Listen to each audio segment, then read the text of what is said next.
Hello बहनों, नमस्ते, प्रणाम। कैसी हैं आप? आशा करते हैं कि स्वस्थ होंगी, मस्त होंगी। और हम दोनों जेठानी और देवरानी आज बहुत ही प्यारा नाच गीत नटका झूमर सब लेकर के आई हैं। अगर आप सबको पसंद आता है तो प्लीज़ लाइक और सब्सक्राइब ज़रूर कीजिएगा और हमारे चैनल का सपोर्ट कीजिए। चलिए सुनते हैं नाच गीत।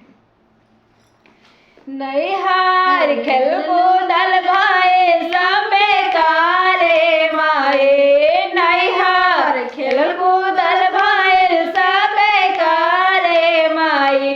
अपियवा मारल बाबेल ना के मारे माए, अपियवा मारल बाबेल ना के मारे माए।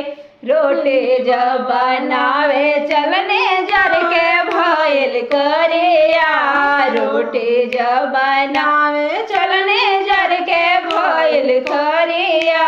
सास हमर खाए चलले फेंक दियली थरिया, सास हमर खाए चलले फेंक दियली थरिया। बोलो कौन हम करिया पाइए माए, बोलो कौन हम करिया पाइए माई। अपियवा मारल बाबेल ना के मारे माई। ठीक कहत रहलू माई सीखा घरू आए, ठीक कहत रहलू माई सीखा घरू आए। बात नाही मननी तोहर पार गायल भारे, बात नाही मननी तोहर पारल बाटे भारे।